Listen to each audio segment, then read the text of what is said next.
Hello, Prof. Hi, Zach. Hi. Yes, Prof. How are you? I'm good, and you? I'm also fine, thanks.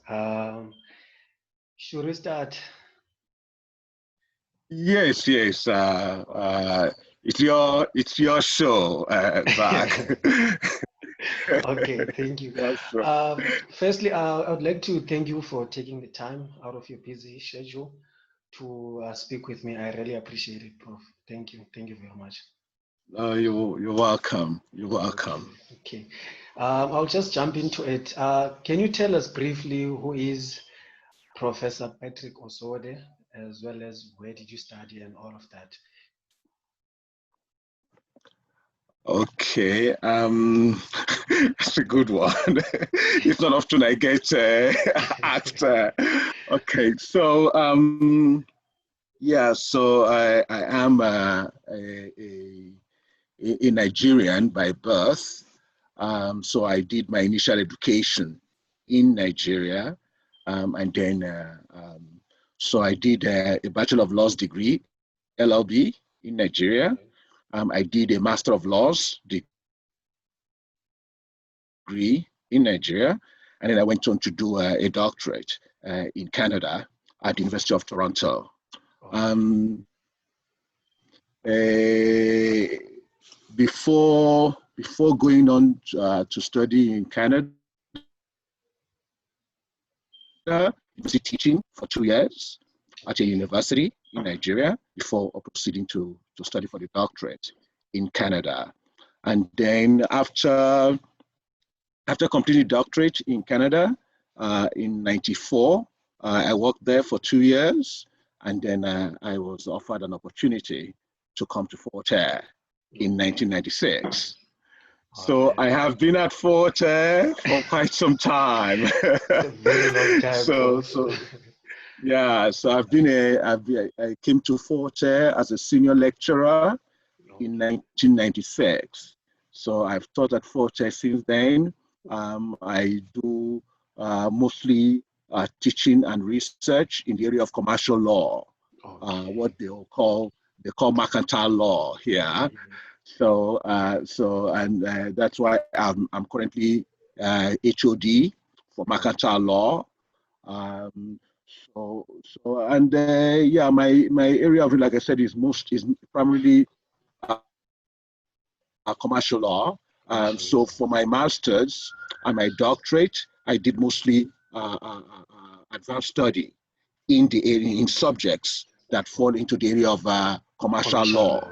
Yes, okay. Yes, which is why virtually all my teaching and all my research tends to be in the area of commercial law. Commercial law. Okay. So that's in terms of my education. In terms of my work history here, like I said, I've been at Fort Hare since '96. I have served as Dean of the Law Faculty. Okay. For almost 10 years. I was Dean of the Law Faculty. So I've kind of been both focused on teaching and also spent some time focused on management or leadership. Okay. Yes, and then, as you might be aware, I was acting registrar for 12 months between 1918 and between 2018 and 2019. Yes. And yeah, 2018 and 2019. So I've kind of over the last 24 years at Fort Hare, I've been kind of quite active on both teaching and research, and also a fair bit on the side and also academic leadership. Yeah. Okay. So that's a brief. Wow, that's a mouthful, Prof. You've done a lot, eh? You've done a lot. I'll just ask you, besides teaching and research, maybe, what other career paths can people who are academics follow? For instance, can they work for international organizations such as the United Nations and so forth, just besides teaching? Yeah, you see, one of the distinct advantages of being an academic is that it allows you to develop advanced skills and expertise in particular subject areas. And it also then allows you to also be able to address high-level audiences in particular subject areas, which is why a lot of academics could exploit the opportunity to go and work, like you mentioned, for international organizations. So, for example, for those of us in law to go and work for United Nations, here in Africa, I've got a former colleague who was working at VETS, who is now working for the African Development Bank. So, and then before then, the same colleague was actually working for the African Union, the AU, as General Counsel. So, and then for us in law, academics can also be appointed. Academics in law can also be appointed to become judges. Oh, judges. Okay. So they can take up judicial appointments, but they can also take on the role of special advisors, because there are a lot of areas in government where legal special expertise is required. Sometimes for particular projects, sometimes for particular situations or circumstances. So academics can also find themselves being co-opted to serve where there are particular needs that require expert attention.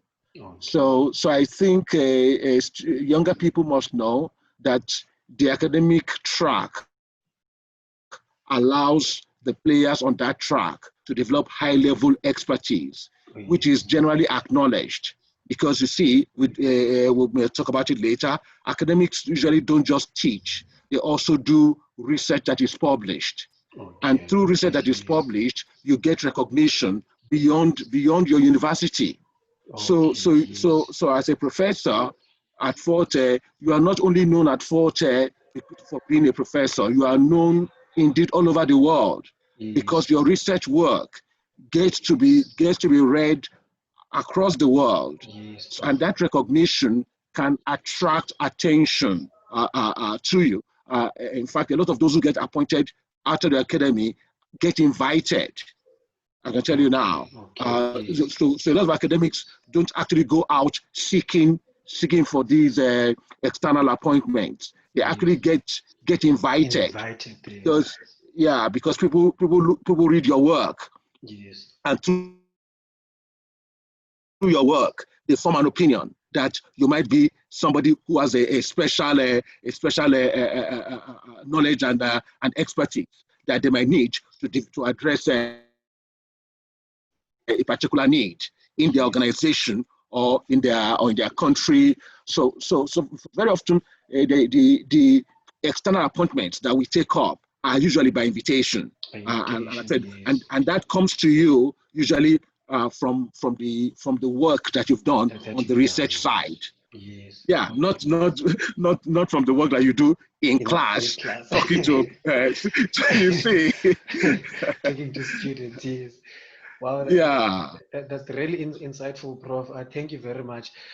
Do you think then, if one wants to become an academic, what kind of skills should they look for in themselves, or actually develop skills that would make one a good academic?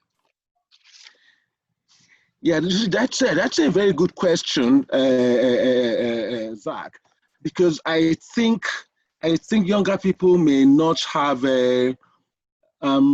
all the knowledge that they should have about the academic career track. So if one is at varsity, there are certain attributes that you might see in yourself, which I think can begin to give you an indication that you might not just be effective as an academic, but also be happy as an academic. I can tell you now that you're not likely to last as long as I've been in the academy if you are not happy about being on that track. Yes. Okay. So it's important not to see, and I think that applies to a lot of academics. We don't see our work simply as a job. Okay. Okay, we don't see our work simply as a job. I believe that most academics see their work as more than a job. For most of us, it's really a calling. Okay. It's really a dream Okay. that you've nurtured over an extended period of time. I can Yes. tell you, Zach. So if you're a young person and you're still trying to decide on which track of career would most be appropriate for you, the first thing to be an academic, the first thing is to just love studying, love studying, love books, love learning, Yes. love the library. Yes. Okay, so that's the first thing I can tell you now. That's the first thing. If you see in yourself adversity, that you like spending time at the library, you don't like missing class at all. It doesn't matter whether the lecturer is good or the lecturer is not good.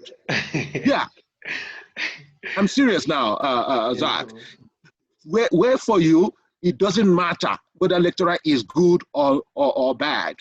You will not miss your class. You will not spend a day without getting to the library. You love your books. You love your books. That's the first thing as an attribute. The second one, I'll tell you now, is if you find that you are somebody who is generally curious. Okay. You're generally curious and you like acquiring knowledge.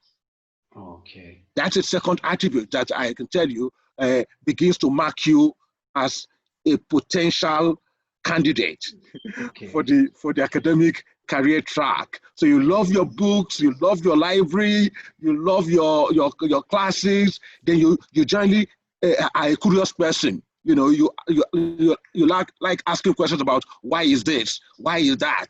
Okay. So I'm always telling why should that be like that, and then also then you like also finding out the answers. So it's not just asking but you kind of like the process of getting to know, getting to find out things. So that it would be a second attribute that you should have.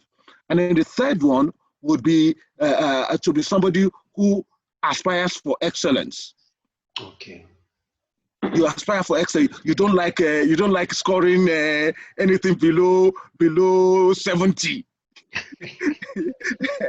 You see, you're not happy. If you get your marks and you see that your mark is 60, you just you know. Yeah. Yeah. So if you're somebody who generally aspires for excellence, but not just excellence at your personal level, but also excellence at the level of institutions. Zach, you like excellence at the level of even government. You like seeing excellence at the level of society, even globally. Yes. You like seeing things being done well, being done to the very best of what you think should be human ability. Then I can tell you that is an attribute for somebody who might be quite good on the academic career track. Then, of course, you should be somebody who loves the process of teaching and learning. Okay. You are somebody who feels like you might enjoy being part of the processes of teaching and learning. Okay. You see, so it doesn't matter on which side you are on, whether you are on the learning side, like a student, or you're on the teaching side as a lecturer.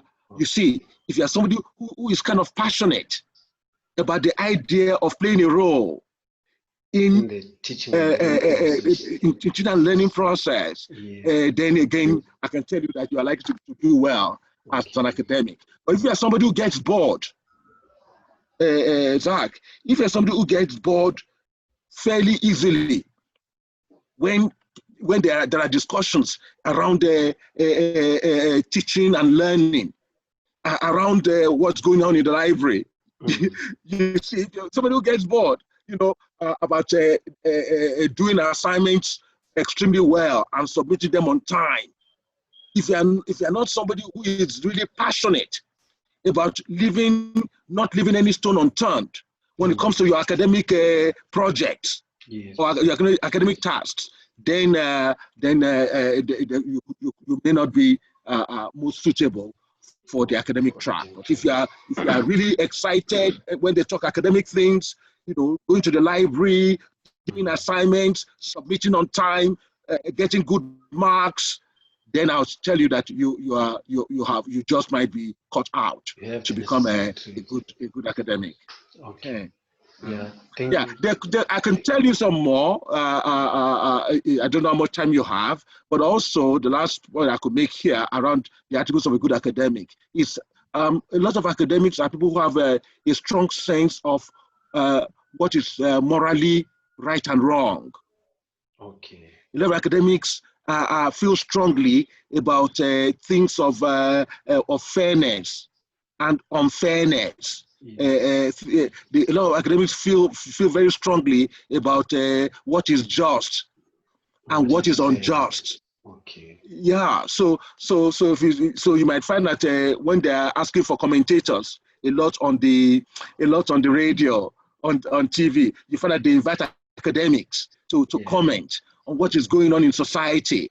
Academics are suitable for that because very often they are thinking beyond their books. Zach, they are thinking about excellence in organizations. They are thinking about what is best for society. Yeah, so they're not just people who are preoccupied about their books and about their classroom alone. No, the academic is the person who gets animated when there are questions of right and wrong, Zach. When there are questions of what is fair and unfair.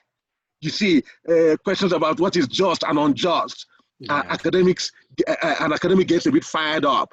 So students who are feeling a passion around questions of right and wrong, already adversity, and who love their books, I can tell you, those are students who might just be quite effective in future as academics. Okay. Okay. That was a good one, Prof. Would you then, a lot of academics have discovered this, that they are admitted attorneys, some admitted advocates, and they first practice for perhaps 5 to 10 years and then move to the academic side. Do you think perhaps that experience helps a lot, or it's not really essential? Yeah, that's a very good question. Okay, that's a very good question. I certainly think that some practical experience in law is useful for the academic. As to how much experience you need to have in order to be effective as an academic, it could be an issue of debate. But I certainly don't think you need a lot of practical experience to be a successful legal academic. But I also would not recommend not having any practical experience. I also don't think that's good. So I would suggest that probably a minimum of 2 years, two years practical experience would be important, minimum. If you have too much of it, it could also be a problem. I must alert you. If you have too much practical experience, because the work we do as academics is not quite identical, or in fact, just quite different in a lot of ways to the work that is done in practice. So if you have too much of it, then you might struggle to fit into the academic career track if you have gone too far, Zach, on the practice side. So I think a certain amount, like I said, at least 2 years, I would recommend strongly.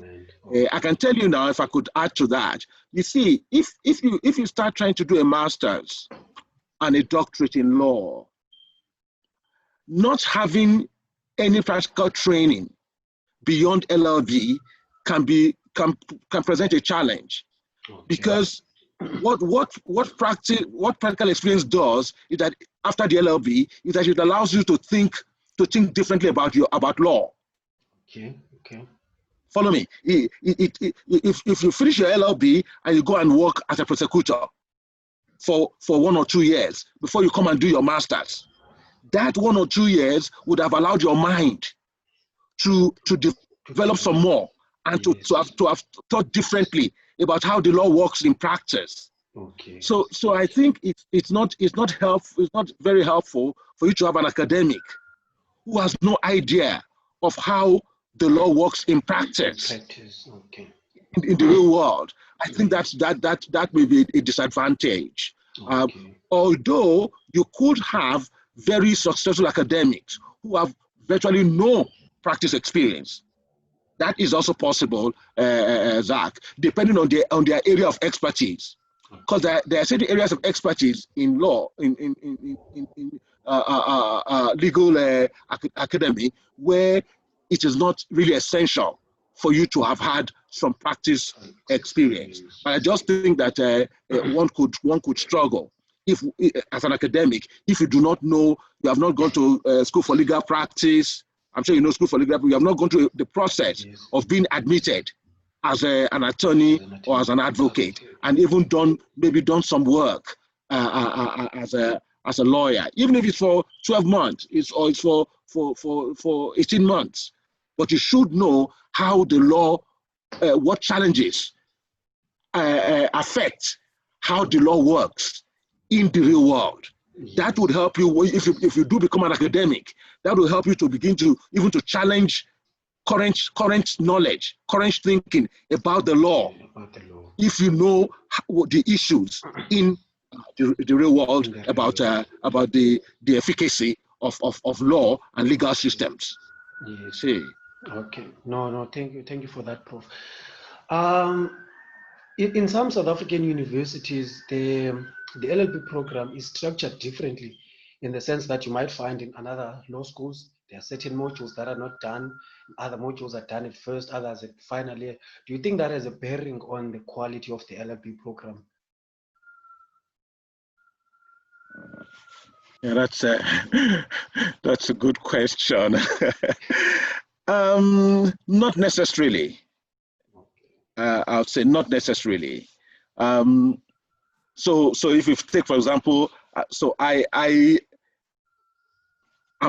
been involved before with the teaching of company law. Okay, teaching of company law.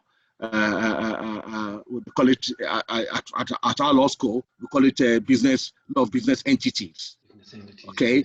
Now, so your question could be, in some universities they will do that course or that module at 4th year. Okay. At the University of Fort Hare, we do it at 3rd year. Yes. All right. Now, at some other universities, they might even do it at 2nd year. Yes. So the question is whether that would have a bearing on the quality of the learning that a student achieves in company law, and I really don't think so. I think a lot depends on the students, not so much on the way the curriculum is arranged at your university. So if you get into practice, if you get into practice, let's say you guys, there are a number of young lawyers working at the NPA, and they have to know their criminal procedure. Yes. Now, some might have done criminal procedure in 2nd year, some might have done it at 3rd year, some might even have done it at 4th year. The issue is which one of them will do best when they get to the NPA in terms of their the residual knowledge of criminal student they should have. And I'm telling you that it depends on the individual student. If the student is diligent, if you are a diligent student, you can do just as well if whether you did it at second year, or you did it at third year, or you did it at fourth year. The key is you as a person. Did you learn it well? Are you able to go back? Are you able to go back and quickly revise what you learned? You see, because whether you did it at third year or you did it at fourth year, some revision will be required, Zach, when you get into the real world of work. So a lot of these things in practice, I can tell you now, depends on the individual student, not so much, Zach, on the institution that you went to and the way the curriculum was structured. Not so much on that. For the good student, for students who are not so diligent, then of course the institution and the curriculum configuration of modules can become important. But for the diligent student, I can tell you now, the way the modules are arranged in the curriculum, it's not significant. I can tell you that. In terms of the quality of the performance that the student can achieve in practice. Okay, thank you, Prof. You also covered a question that I had that I was going to ask with regards to that one, so I'm covered for now. I'll ask you now with regards to you yourself having completed your doctorate in Canada.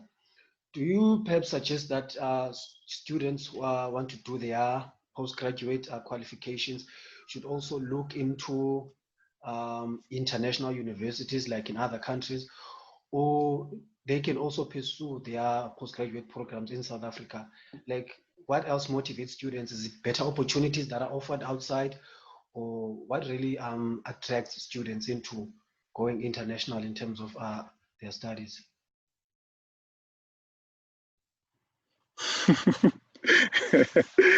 Yes, good question. What would attract an African student, a student from Africa, to want to go and study, let's say, in Canada or the US or the UK or in France or in Germany for masters or for doctorate? Look, I think let me keep it simple, okay? Okay. I think there is a sense in which an African student who has aspirations for postgraduate studies would prefer an overseas opportunity. Zach, let's be honest about that. And the reasons, we could think of at least 3 or 4 reasons or more. Okay. But the first one is the one you've alluded to, the fact that a lot of students from South Africa might think that the opportunity to study for a master's or a doctorate overseas would expose them to more to a more resourced environment. Okay. Follow me. An environment that is more endowed with the resources for them to do well at postgrad, whether, like I said, whether it's master's or doctorate. So that's the first thing. I think there is that assumption. Now, whether it is an assumption that is true in every case, Zach, is we can, some might want to debate that. Yes. But I think we can accept that perhaps there is validity in that assumption in most cases, that an overseas opportunity to do a master's or a doctorate gives an African student the chance to study for the higher degree in an environment that probably has more resources to support him or her than what might be available in South Africa. So that's the first thing that we can. The second thing, though, which for me is quite important, is that the opportunity to study overseas gives you an opportunity to learn more about the world, to study and function for a while in an environment that is diverse, or that may be more diverse than your normal environment. Yes. and so in that way, I think it might prepare you better. That opportunity might prepare you better for the future, because in your future, as a young aspiring professional, you probably are going to have to work in diverse environments. Zach, you might from time to time find yourself in an environment that is different from the one in which you grew up, or from the one that you are familiar with. So going to study in an unfamiliar environment overseas has a way of strengthening your mind, and forcing you to learn new coping skills, new coping strategies, Yes. and developing new capacities just as a human being. Yeah. And that way, it might develop you, it might force you to develop yourself a lot faster than if you stay back in your own country, where the environment is an environment that you are most familiar with. Okay. You see, Okay. so it might throw at you challenges that are different from the challenges that you get in your home country. And that way, like I said, it may fast track your personal development, cause you to see things and to cope with things the way you may not have had to do in your home country. So that's the second reason why I think the University of Fort Hare is attractive for a student from Africa. But the third one also could be that it may also offer you a financial, a more financially beneficial opportunity. Okay. That's also true, depending on the scholarship that you get. So I went to study with a scholarship. Okay, so those scholarship opportunities sometimes are a lot more generous than the scholarship opportunities that you have that you get in South Africa. Yes. You see, so that at least three reasons why most aspiring young scholars, not just in South Africa but in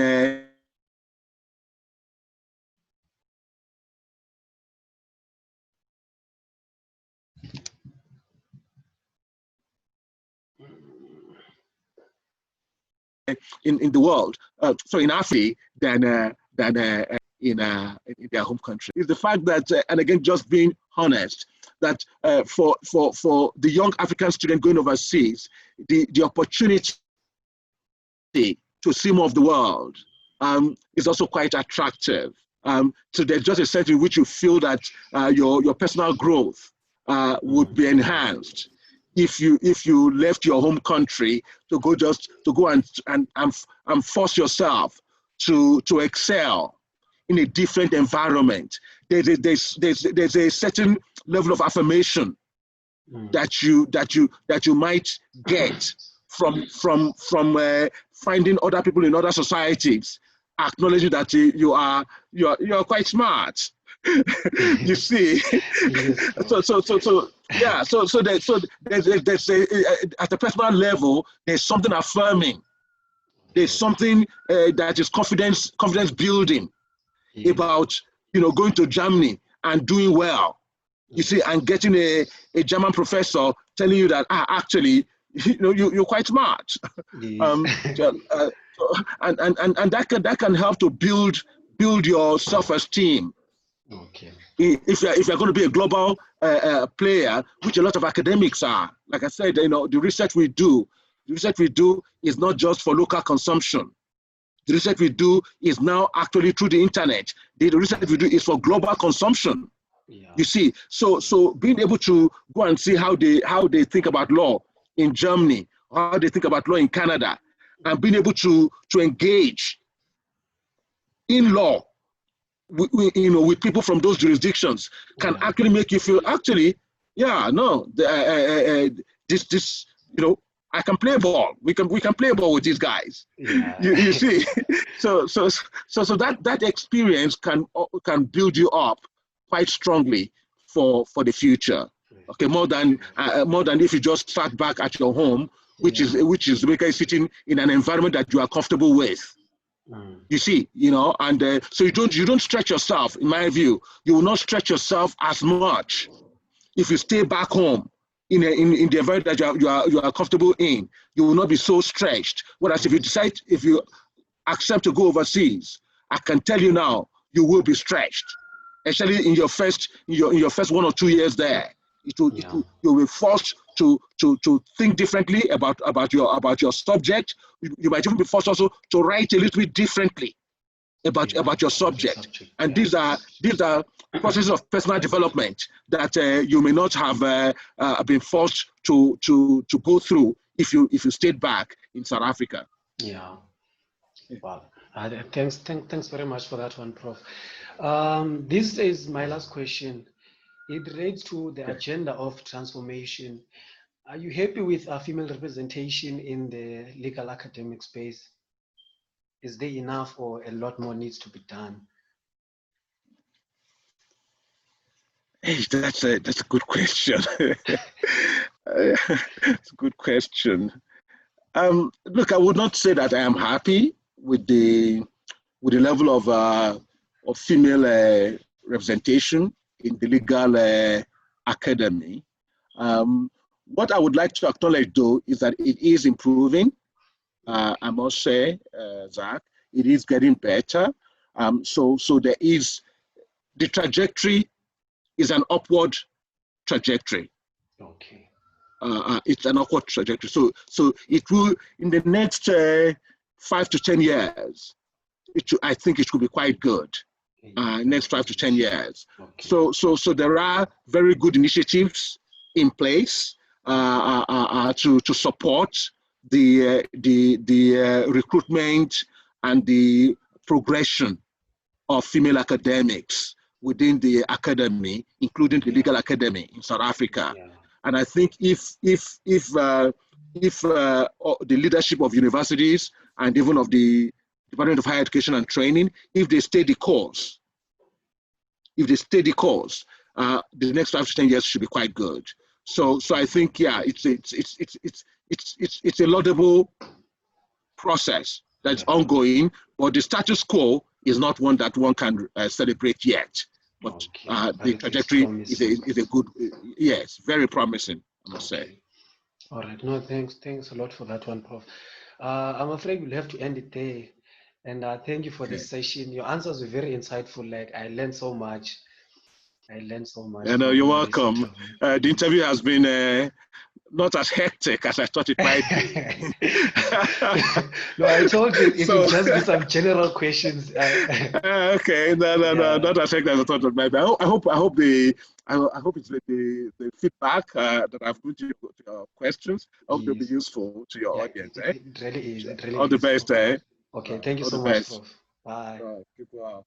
Sure. Bye now.